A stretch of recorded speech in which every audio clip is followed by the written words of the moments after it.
ضیاء صاحب یہ فرمائیے کہ کیا وجہ ہے کہ مسلمان دنیا کے کسی کونے میں بھی ہوں وہ اپنی مذہبی اور شخصی آزادیوں کے ساتھ جو ہے وہ رہ نہیں پا رہے ہیں دنیا میں؟ آپ کے خیال میں اس کی کیا وجہ؟ بسم اللہ الرحمن الرحیم. بہت شکریہ وسیم صاحب. جس طرح کہ ایوب بیگ صاحب نے ذکر فرمایا کہ جو کینیڈا کے اندر انٹاریو کے شہر لنڈن شہر کا نام تھا, وہاں پہ دہشت گردی کا یہ واقعہ ہوا.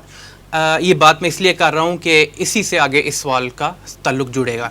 باقاعدہ پولیس رپورٹ کے مطابق وہاں پہ کیس کر کے, باقاعدہ وہاں پہ پلان کر کے, اس فیملی کے موومنٹس کیا ہیں, اس فیملی کا گھر کے اندر آنے جانے کے ٹائمنگز کیا ہیں کیا نہیں ہیں, پوری ریکی کی گئی. اسی لیے میں نے کہا نا کیس کر کے پورا اس چیز کو. کیسنگ مینز کہ اس کا پورا ایک طرح سے پہلے دیکھا گیا. اس شخص نے یہ دیکھا وہاں پہ کچھ عرصہ ٹھہر کے پلاننگ کی کہ یہ لوگ کس وقت آتے ہیں کس وقت نہیں آتے. یہ پلان واقعہ تھا, کوئی انسیڈنٹ نہیں, کوئی ایکسیڈنٹ نہیں تھا. بیگ صاحب اس طرف اشارہ کر چکے ہوئے ہیں پہلے, اس لیے میں زیادہ تفصیل میں نہیں جاؤں گا کہ یہ واقعی دہشت گردی کا اور اسلاموفوبک دہشت گردی کا واقعہ تھا. اب ہم اس چیز کی ہسٹری کی طرف تھوڑی سی بات کر لیتے ہیں. دیکھیے جو آپ نے کوئی سوال کیا نا کہ مسلمانوں کی مذہبی اور شخصی آزادی دنیا میں اس وقت کیوں نہیں ہے, ہر جگہ پہ تقریباً پامال ہو رہی ہے. تو اس کی ایک تو ہسٹوریکل وجوہات ہیں, وہ اس کو بھی ہم دیکھ لیتے ہیں, اور ساتھ یہ کہ ایک خاص ایک پلان کے تحت جو مسلمانوں کو ٹارگٹ کیا گیا اس کو بھی ہم سامنے رکھیں گے. اپنے ان دو پیرامیٹرز کے اوپر اس پہ بات کریں گے.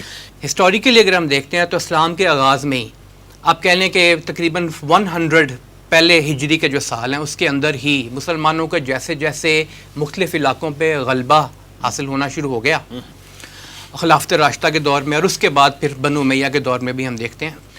تو رومن ایمپائر تھی جو, اور اس کا اس وقت دارالحکومت کہہ لیں, اس وقت ان کا جو سینٹر تھا وہ قسطنطنیہ ہوا کرتا تھا, استنبول.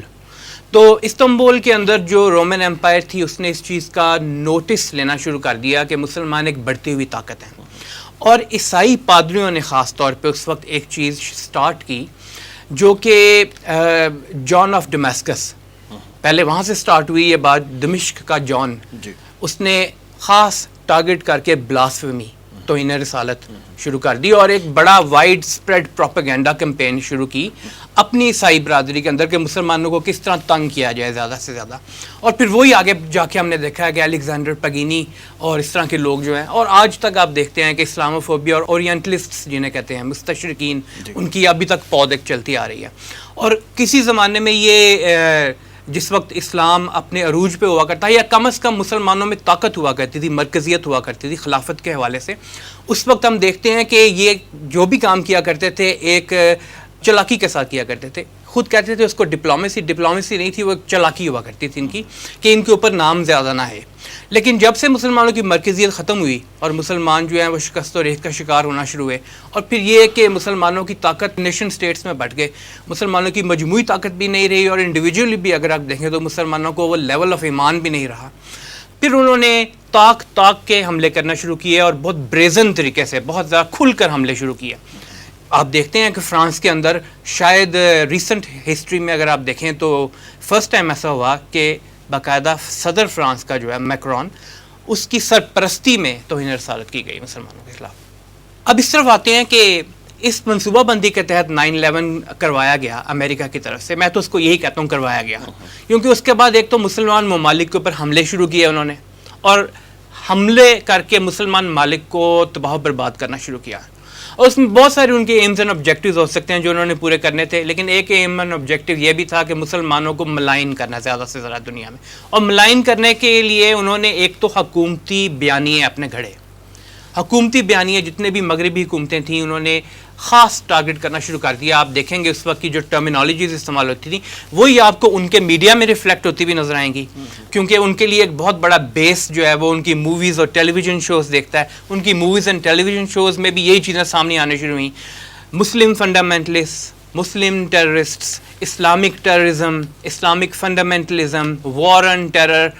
ان ساری چیزوں کو اگر آپ ایک پیرائے میں دیکھیں تو اسلام کو ٹارگٹ کرنے کے لیے انہوں نے خاص نام گھڑے, خاص چیزیں گھڑیں, جیسا کہ ایوب بیگ صاحب نے پہلے ذکر فرمایا کہ جب ایک ہی چیز ان کو دکھائی گئی, اور ہر جگہ آپ دیکھتے ہیں تو انہوں نے مسلمس کو ہمیشہ یہی پورٹرے کیا یہ ٹیررسٹ ہے, ہر مووی میں یہی پورٹرے کیا مسلم ٹیررسٹ ہے.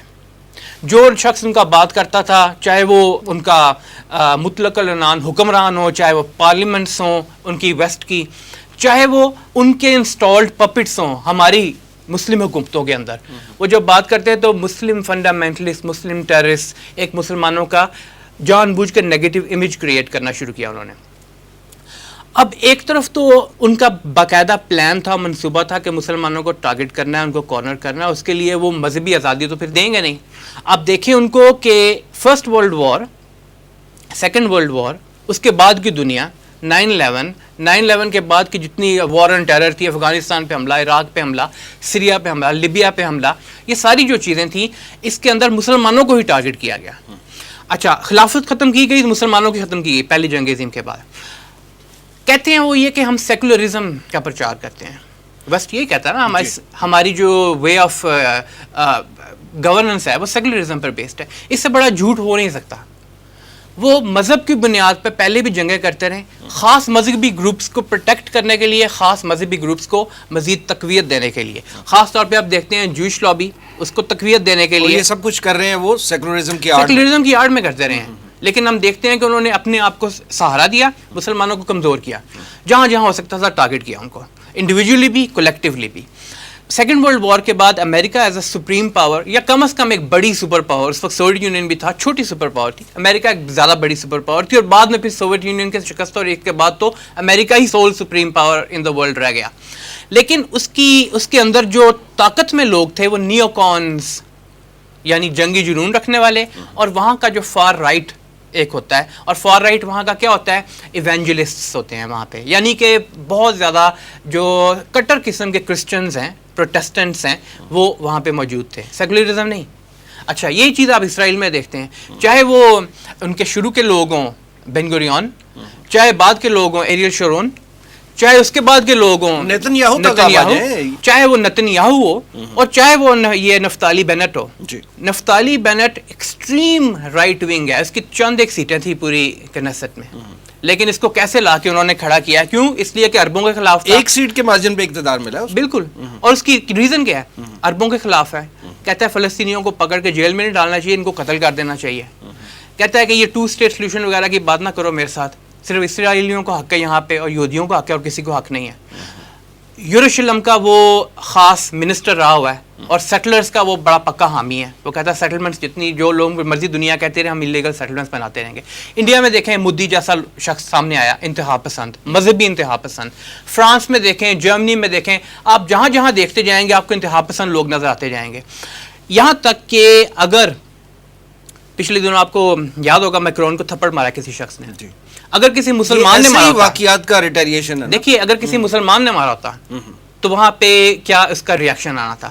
اس مسلمان ملک یا جس سے اس کا کوئی کہیں تعلق رہا ہو کسی زمانے میں، جہاں اس کے آباء و اجداد وہاں سے آئے ہیں، انہوں نے کوئی وزٹ بھی کیا ہو، نکیل ڈال دینی تھی اس مسلمان ملک کی، اگر وزٹ بھی اس نے کیا ہو کہ یہ تو دہشت گرد ملک ہے اور ایسے ہو گیا اور ویسے ہو گیا.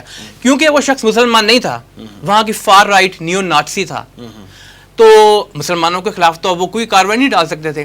تو انہوں نے اس کو گول مول کر کے جلدی سے اس کو 3-4 ماہ کی قید سنائی اور بات کو سائڈ پہ کر دیا. تو کہنے کا مقصد یہ تھا کہ مسلمانوں کو وہ شروع سے ٹارگٹ کر رہے ہیں، ان کا ایک پلان ہے مسلمانوں کو ٹارگٹ کرنے کا، اور اس کی ریزنز بڑی سمپل ہیں. وہ چاہتے ہیں کہ ایک ان کے پاس ایسا پنچنگ بیگ رہے جس کا وہ بار بار ملائن کرتے رہیں. ان کو یہ بھی خدشہ ہے کہ اسلام جو ہے، کیونکہ وہ ہنٹنگٹن نے اپنی جو کلیش آف سویلائزیشن اس میں باقاعدہ یہی بات کی تھی کہ اگر کوئی ویسٹرن سویلائزیشن کو چیلنج کر سکتا ہے تو یا تو کنفیوشیس کی سویلائزیشن یعنی چائنیز، یا پھر دیکھیں تو مسلمان اسلامک سویلائزیشن ہے. اور یہی چیز آپ کو نظر آئے گی وہاں پہ کہ ایک تو وہ ڈرتے ہیں اسلامک سویلائزیشن، اس لیے اس کو کارنر کر کے رکھنا ہے، دبا کے رکھنا ہے. اور سیکنڈلی یہ کہ پنچنگ بیگ کے طور پہ کوئی تو موجود ہونا چاہیے نا جس کے اوپر ہر چیز کا الزام لگایا جا سکے.